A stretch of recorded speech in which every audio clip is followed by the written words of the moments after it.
Shalom, this is Nehemia Gordon with Hebrew Voices, and I am coming to you this week with Professor Michael Kochin of Tel Aviv University, the Department of Political Science. He did his undergrad at Harvard University and his PhD at the University of Chicago.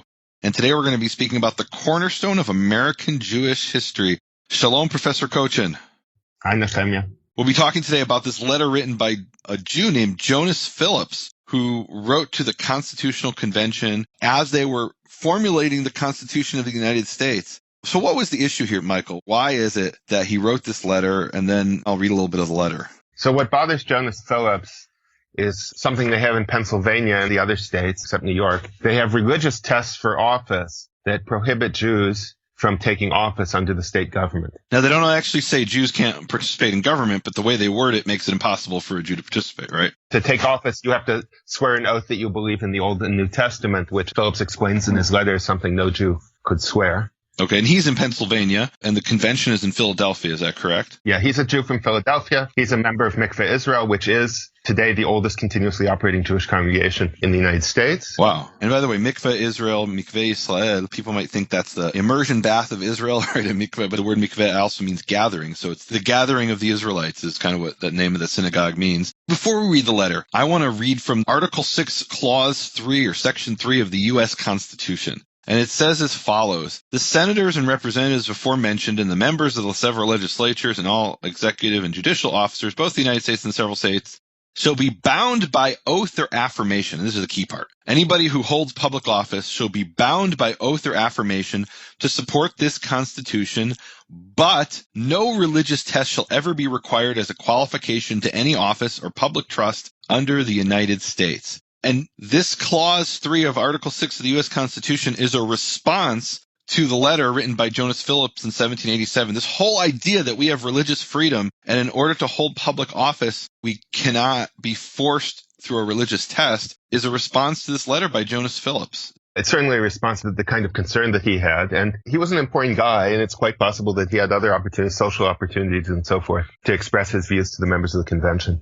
There was an article written by this Jewish scholar in 1879 who actually claims that Article 6, Section 3 of the U.S. Constitution was a direct response to Phillips' letter. Let me read this. This is written on August 22nd, 1879. It says, in connection with this circumstance, I wish to remark that it was due to Jonas Phillips that the article on religious liberty as contained in the New York Constitution of 1777 was made a part of the Constitution of the United States in 1789 by Congress. In other words, this idea of religious freedom already existed in the New York Constitution of 1777, and they copied that clause. And he says here in 1879 that was a response to the letter. And like you say, whether it was a response specifically to the letter or that kind of concern, I guess you can never know that. So let's read this letter. It's pretty amazing. He starts out, and he writes this on September 7th, 1787. And the really cool thing is I went online and I was able to find the original letter. It's really hard to read. It's really faded. I had to put it through Photoshop to enhance the ink. But you can actually read it. You can make out some of what it says. So here's what he wrote in the letter of 1787. He says, I, the subscriber, meaning the writer, and this is again Jonas Phillips writing, I, the subscriber, being one of the people called Jews of the city of Philadelphia, a people scattered and dispersed among all nations, do behold with concern that among the laws in the Constitution of Pennsylvania there is a clause, Section 10, which says, and then he quotes Section 10 of the Pennsylvania Constitution, and basically what it's talking about is to hold public office, you have to make the following declaration. And he quotes the declaration. The declaration is, I do believe in one God, the Creator, and Governor of the universe, the rewarder of the good and the punisher of the wicked, and I do acknowledge the scriptures of the Old and New Testament to be given by divine inspiration. This is what people had to declare in order to hold any public office in Pennsylvania according to their constitution. And so Jonas Phillips, after quoting this, he writes, to swear and believe that the New Testament was given by divine inspiration is absolutely against the religious principle of a Jew, and is against his conscience to take any such oath. By the above law, a Jew is deprived of holding any public office or place of government, which is a contradictory to the Bill of Rights. And it's interesting, he then quotes the Bill of Rights of the Pennsylvania Constitution, which says that all men have a natural and unalienable right to worship Almighty God according to the dictates of their own conscience and understanding. And then it says they cannot be deprived or abridged of any civil rights as a citizen on account of his religious sentiments or peculiar mode of religious worship. In other words, there's a contradiction in the Pennsylvania Constitution, which on the one hand says you can't be deprived of civil rights as a citizen based on your religion. On the other hand, it says you have to declare you you believe the New Testament was given by divine inspiration, which Jews cannot do based on the Jewish faith. And I love this. I was very moved by this part. Let me read you this, and we'll post a link to the transcript of the letter and to the original letter itself on the website on nehemiaswall.com. He says, "It is well known among all citizens of the 13 United States that the Jews have been true and faithful Whigs." And I had to look up what Whigs were. Whigs was a term that referred originally to people who believed in the rights of the Parliament in England, opposing the Tories, but in the Revolutionary War, apparently Whigs were those who supported the revolution. Against Parliament. Against Parliament. Right. Right. Okay. Ironically, right. "The Jews have been true and faithful Whigs, and during the late contest with England," meaning the Revolutionary War, "they have been the foremost in aiding and assisting the states with their lives and fortunes. They have supported the cause, have bravely fought, and bled for liberty, which they cannot enjoy." Meaning, you have formulated in 12 of the 13 states a religious test preventing Jews from holding public office. We fought for this liberty. We bled for it. We put our money behind it, our lives and our fortunes, and now we can't enjoy it. We can't enjoy the fruits of freedom. And I thought that was interesting. He writes here is their lives and fortunes. And so I looked up this man, Jonas Phillips, and I found out that in 1770, he signed a covenant with other merchants saying they would no longer import goods from England. I guess there was sort of an embargo or a boycott against English goods because of the unfair taxes that were being imposed on the English. And here was this Jew in Philadelphia who was a merchant, and he says, okay, we're not going to import anything more from England. And that must have cost him dearly. So when he says we've put our lives and fortunes behind the revolution, he's not talking just in general about Jews. He means personally as well. He was fought for this freedom. And there's this great letter that's been discovered. He sent a letter to a Jewish merchant in Amsterdam. And it's really interesting because he writes the letter in Judeo-German, or maybe a dialect of Yiddish. And he writes in the letter, he said, "I'd be able to express myself much better if I didn't have to write in Yiddish." And in the letter, he's bragging about how the United States now has freedom. And he actually appends a copy of the Declaration of Independence, this letter. And we have the letter today because it was intercepted by the British, by the English, during the American Revolution. And it's now in the English archives in England. And in the letter, he's saying now America has done what Holland had done much earlier, which is interesting because as far as I know, Holland was the only country in Europe that had freedom of religion. Is that right? They had partial freedom of religion in England. They had legalized the Jewish community and the residency of Jews back in the 17th century. That was legalized by Cromwell. They didn't have complete religious freedom for Catholics. Okay. Well, so basically he's bragging about the American Revolution and including a copy of the American Declaration of Independence in English, but he writes his letter in apparently very bad Yiddish or Judeo-German. And this letter has survived. It's incredible. He's bragging about how the U.S., how the colonies have 100,000 soldiers, which I'm not sure that was true, but he's certainly very proud of his new country, the newly formed country or forming country. All right. So talk to me about this letter. So there's no real question about religious freedom, certainly not in Pennsylvania. But he's upset about a religious test. Well, it's possible to hold office without swearing a religious oath that Jews can't swear. In other words, no one was going to come and shut down a synagogue or arrest you for practicing Judaism, but if you wanted to hold a government office, you had to be a Christian. And that was the whole point of the revolution. What triggered it was, hey, taxation without representation. And he's saying, well, where's my representation if I'm not allowed to hold a public office? Representation means voting. So in Pennsylvania, Jews could vote. I'm not sure they could vote in all the states, and I don't think they could. But in Pennsylvania, they could vote. They just couldn't be elected. And that's what upsets him. Which, if we fought for this freedom and we put our fortunes behind it and our lives, then we should be able to hold public office. I want to go back to one really interesting issue in the Pennsylvania Constitution, Section 10. They're declaring they believe the New Testament was given by divine inspiration. And then after the declaration, it says, "And no further or other religious test shall ever hereafter be required of any civil officer or magistrate in this state." In other words, once you declare you believe in the New Testament, we're not going to impose any other additional religious test in Pennsylvania, which is very interesting. In other words, they were allowing for Catholics and other Christian minorities to be part of the government, but not Jews. And the wording earlier in the passage allows a person to make an oath or affirmation. And I thought that was really interesting because this whole idea of making an affirmation versus an oath, it goes back to the Quakers. And the Quakers were, obviously a Christian denomination. In their faith, it was forbidden to make an oath. And they base it on the Gospel of Matthew, chapter 5, 33 to 37. I, by the way, talk about some of this in my book, The Hebrew Yeshua versus the Greek Jesus. Verse 34, this is Jesus speaking, and he says, "I say to you, swear not at all, but let your communication be yea, yea, nay, nay." In other words, you can say yes or no, but don't swear. "For whatsoever is more than these cometh of evil." And most Christians read that in context and say, well, he's not saying you can't make an oath. They kind of ignore what he says, to be honest with you. But they took it literally, the Quakers, based on what it actually says in the Greek and English texts, and said, okay, we're not allowed to make an oath. We're not allowed to swear. So the Pennsylvania Constitution and the U.S. Constitution allows someone to affirm and specifically guarantees the right to affirm. And this was for the Quakers. There was no other Christian group that I know of, or no major group at least, that had this issue.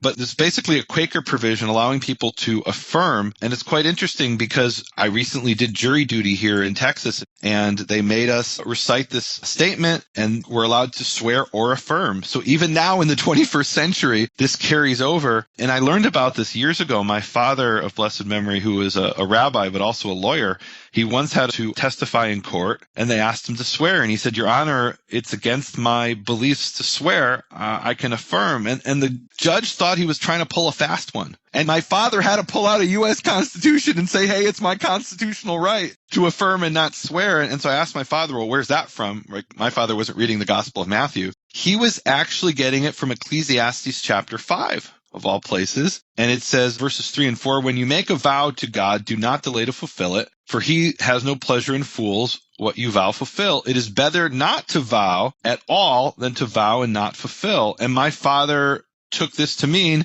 I should never make a vow. If I have the opportunity, I should affirm. And by the way, in the Israeli army today, when you make your declaration, you can say ani nishba or ani matzhir. I swear or I affirm. So to this day, there's many Jews who interpret it the same way as my father, similar to the Quakers, although they're basing it on something else, not to make an oath, but to make an affirmation. Now, the affirmation has no difference in the eyes of the law. And I don't think before God, it doesn't mean you're allowed to lie. You better keep your word, whether you're affirming or making an oath. But I think it's interesting that the Constitution of Pennsylvania had I'm going to put it this way, it had a Quaker clause, but it didn't have a Jew clause. Or in a sense, it was an anti-Jew clause. I mean, in a sense, anti-Jew and I guess anti-atheist clause. And so the U.S. Constitution then comes and corrects that. That's pretty cool. So, this term religious test is something we hear about a lot today in the news in relation to President Trump's so-called Muslim ban.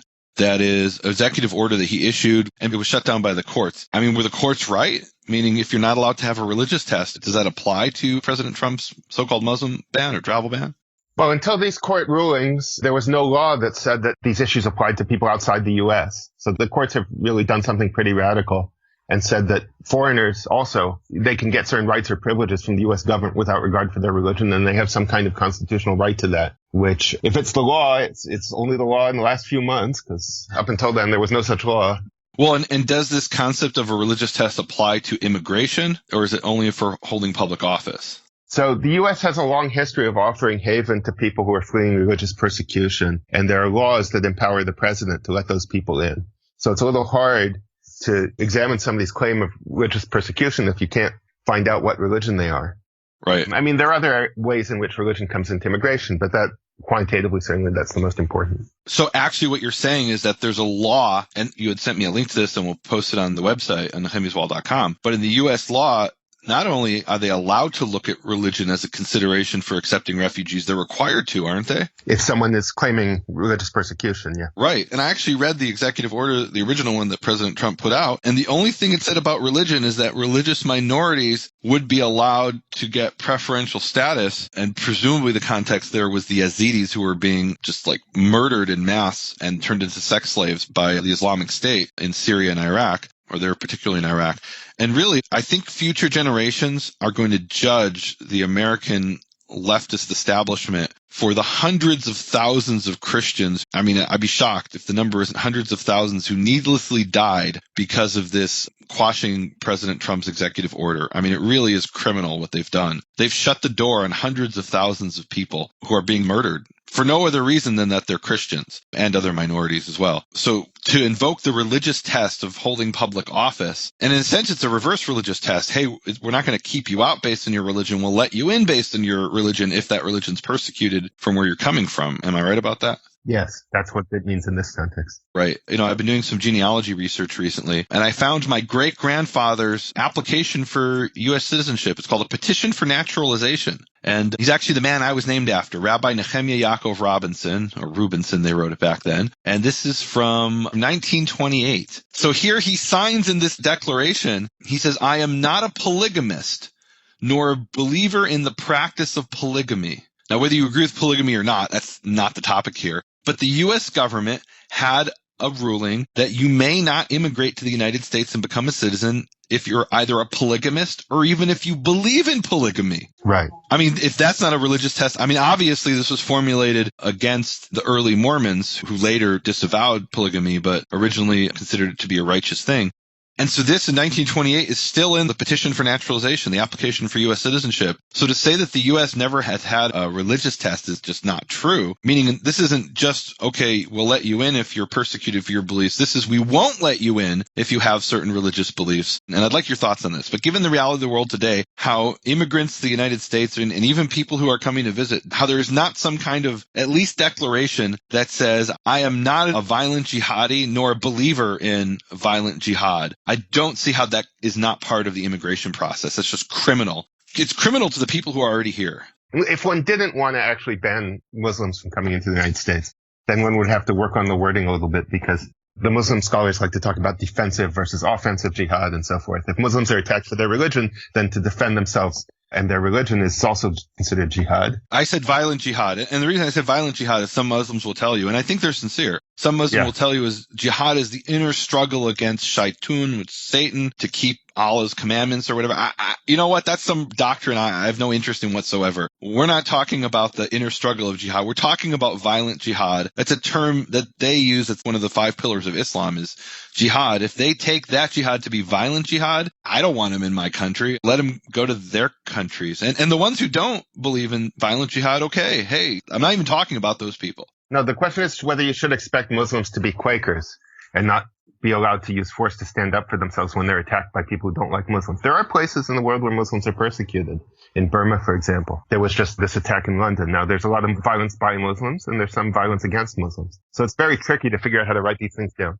And I'm not in favor of that. That's horrible violence against Muslims, violence by Muslims and against each other and non-Muslims. I mean, I'm not saying there should be violence against Muslims. What I'm saying is that I think it should be a basic question. And you're right. So now you're getting into religious nuance and you have to work on the exact wording. But anyway, one of the things I know you've spoken about in the past is this issue of tolerance. And I find this to be a very fascinating topic. Tolerance is held up today as the highest and most noble value, that we should tolerate people. But actually, it's a really disgusting, horrible thing.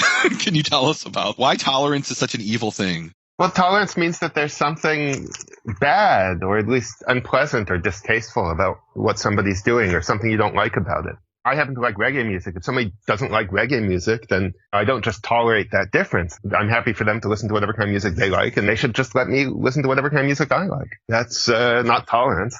So tolerance is confused with acceptance. Yeah, to recognize that people are different and that not every kind of difference is something that, even if we have some feeling about it, maybe that's a feeling we shouldn't indulge, even so far as to say, well, you know, I find that the food he eats, it smells really bad, but I guess I have to tolerate it. By the way, I lived in China for a year, and they have a delicacy in China called chou tofu, which translates as stinky tofu. And this is the smelliest thing you can even imagine. There's actually laws that you're not allowed to make it in certain places because it smells so bad.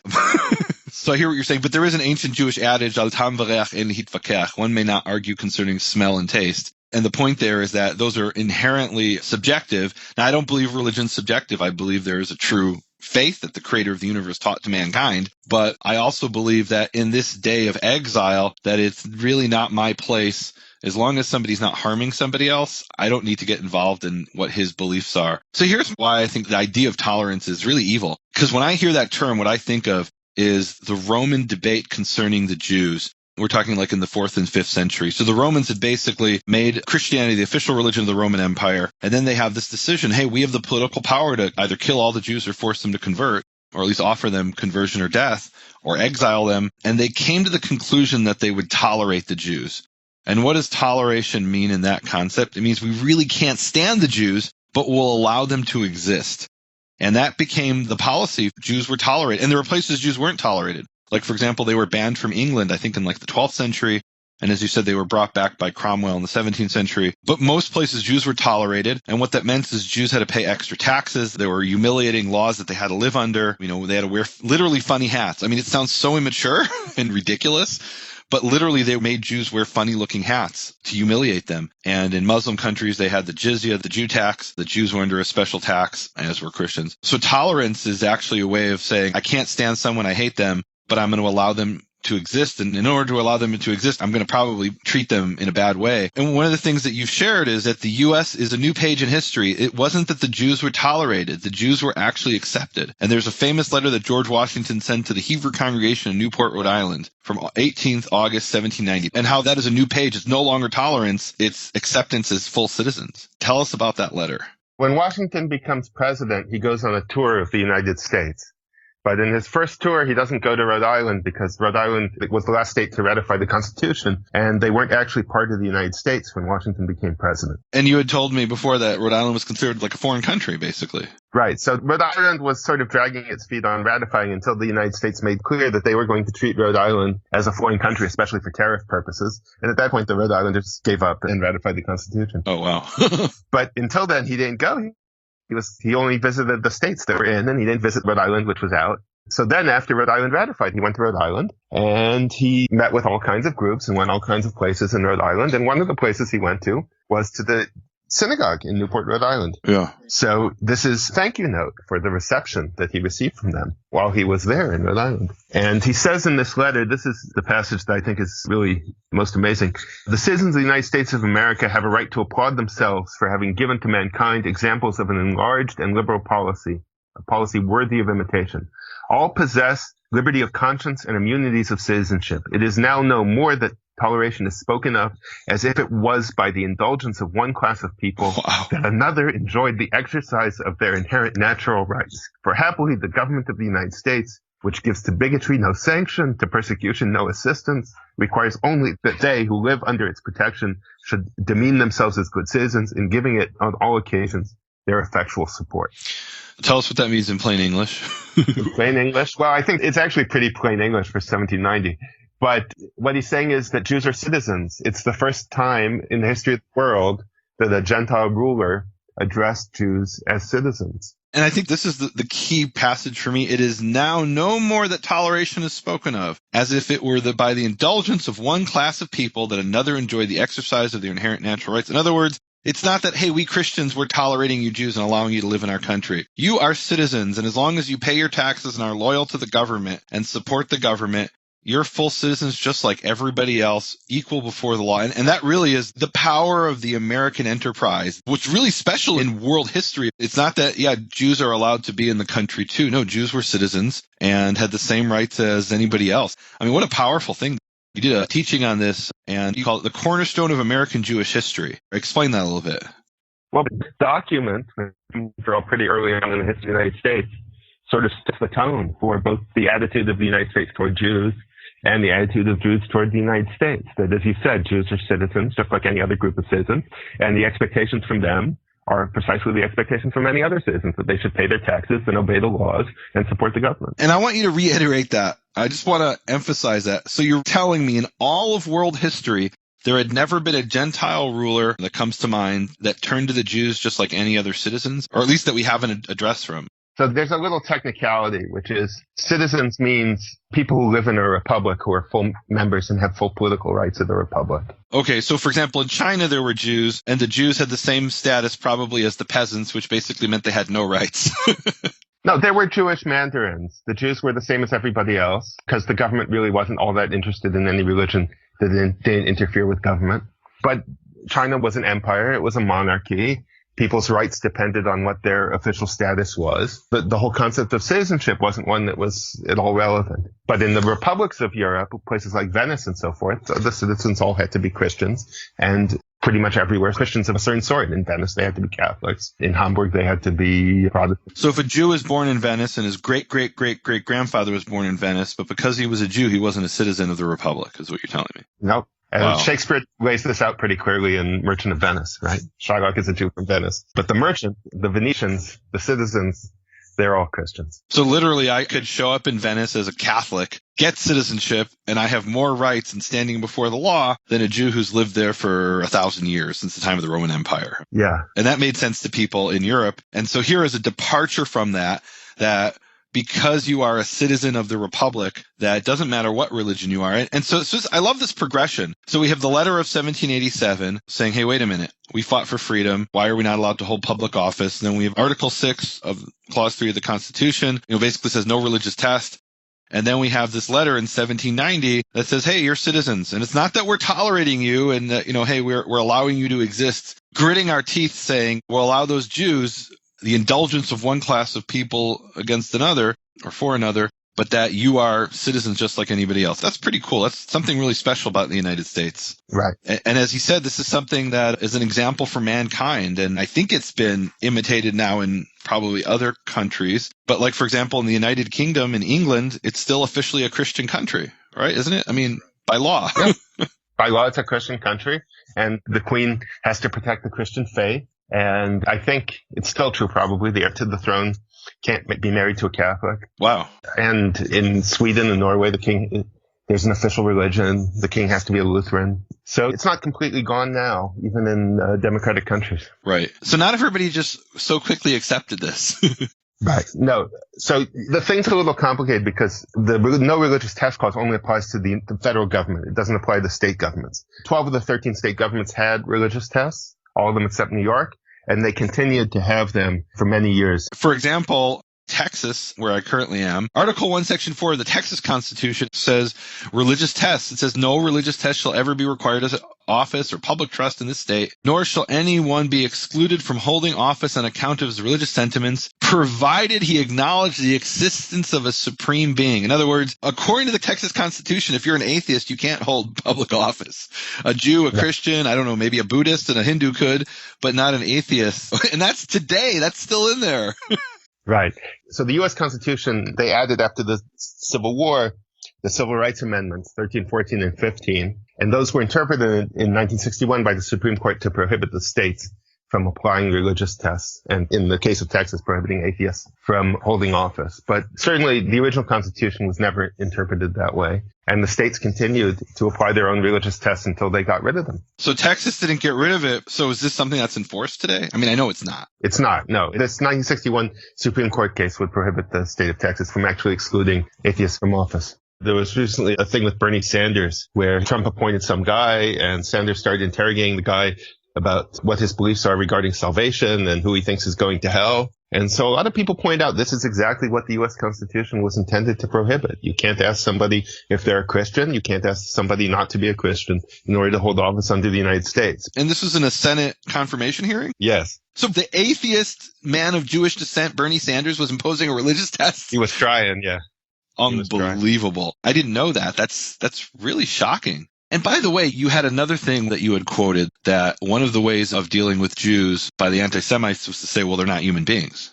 Can you talk about that? So when I gave this talk at Claremont Winter College a few years ago, I found this book by this kind of dubious English guy, but the book is called The Jews, Are They Human? And it was a book attacking anti-Semitism, published in 1939, as I recall. It was attacking anti-Semitism. Okay. Attacking anti-Semitism. In other words, making fun of the notion that Jews aren't really human or can't be treated as human beings, or that somehow things will be better in some helpful way if the Gentiles get rid of the Jews, which he thought was just utter nonsense. But in the lecture, I brought it up because of the following problem, which is you read this letter by Washington and it's really inspiring. And every time I read it, I choke up and I cry. But then you have to remember that Washington doesn't actually care whether there are any Jews in America or not. If all of them would convert to Christianity, he'd be completely indifferent. There's a story about the American sailors who were being held as slaves in Algiers by the jihadi pirates of Algiers. And the Bey of Algiers says at one point to the American who sent to negotiate. That's the ruler. The Bey is the Turkish ruler, right? The ruler, yeah. So he says to him, look, the U.S. is very slow to pay. They're not well organized. They don't have money. They're not paying the ransom. They agreed on the ransom. They haven't paid.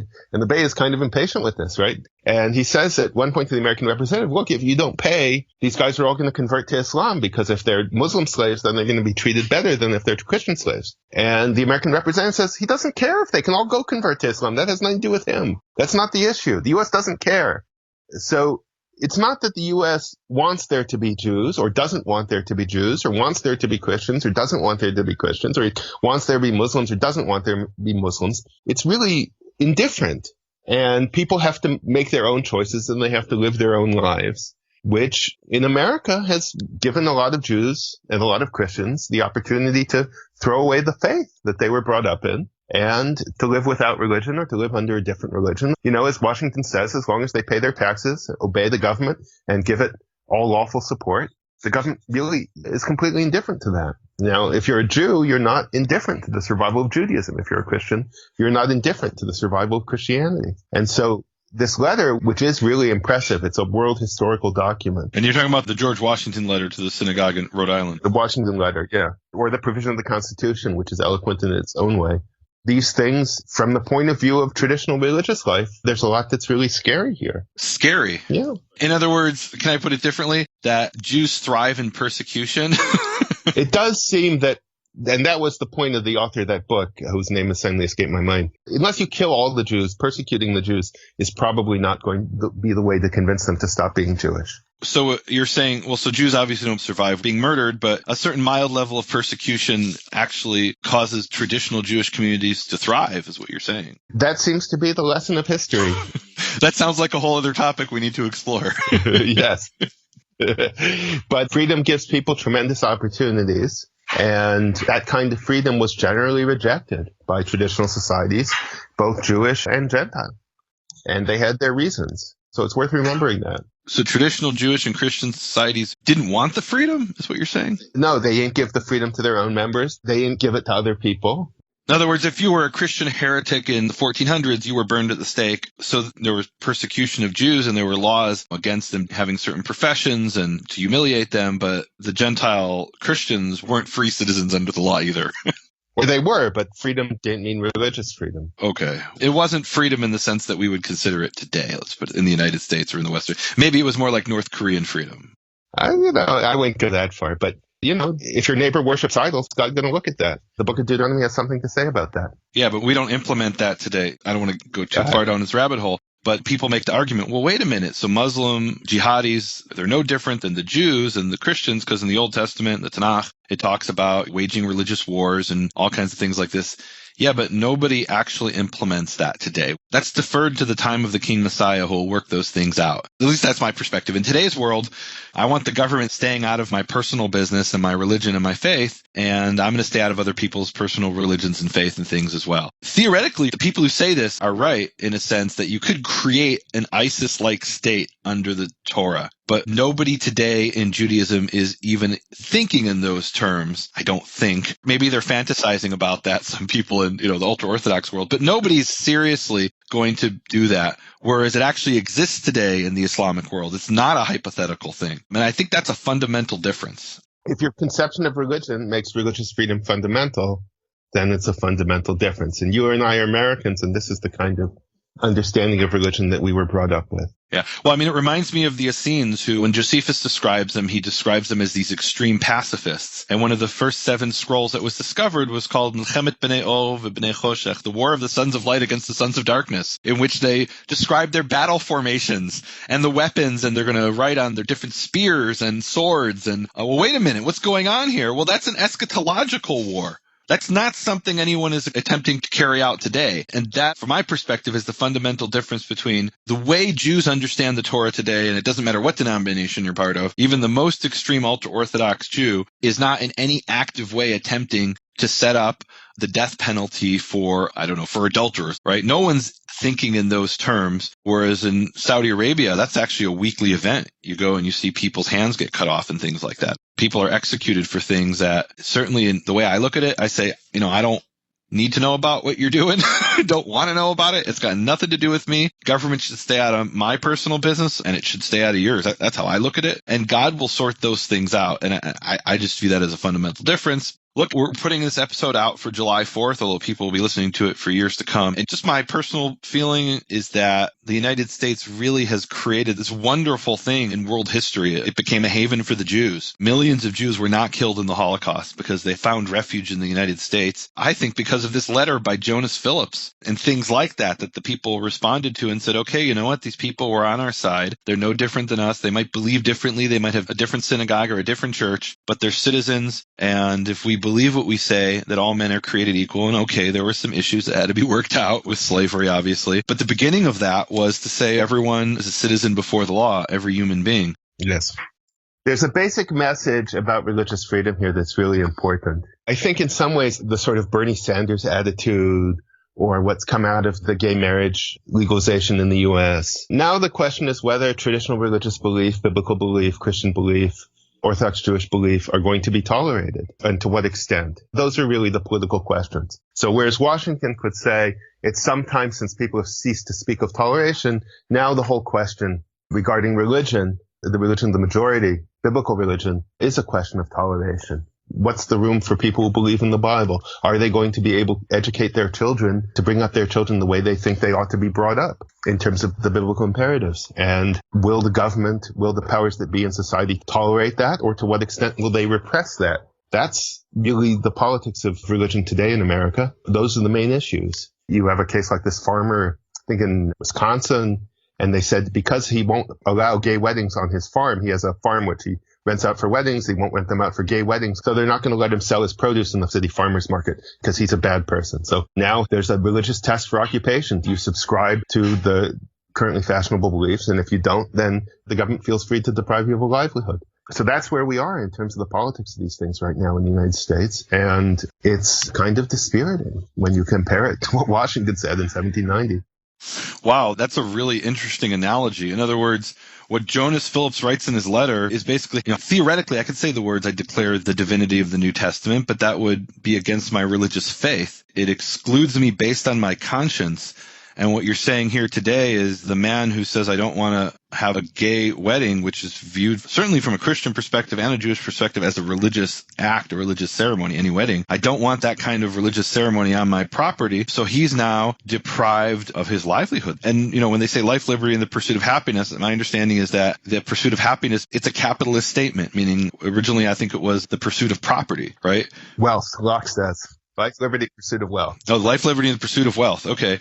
So they're now being deprived of their ability to pursue wealth because of their religious conscience. And I just heard this case the other day that there was this neo-Nazi who changed his son's name to Adolf Hitler and went to get a cake, and they refused to make the cake. If he were of certain persuasions, the government would have gotten behind him. And instead what happened is his kids were taken away because they said he's a bad influence on his kids. Now, he might be a bad influence on his kids. He's a neo-Nazi, I agree. But they're not my kids. They're his kids.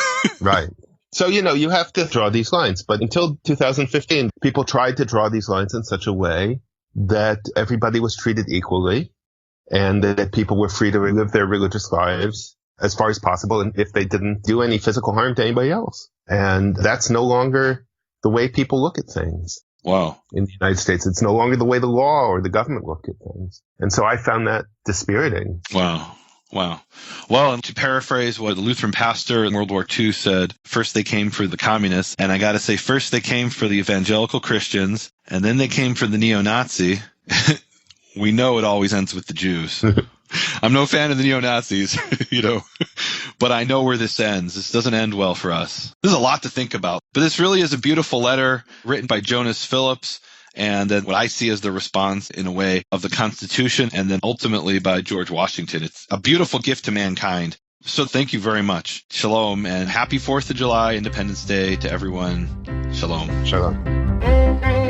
You have been listening to Hebrew Voices with Nehemia Gordon. Thank you for supporting Nehemia's McCore Hebrew Foundation. Learn more at nehemiaswall.com.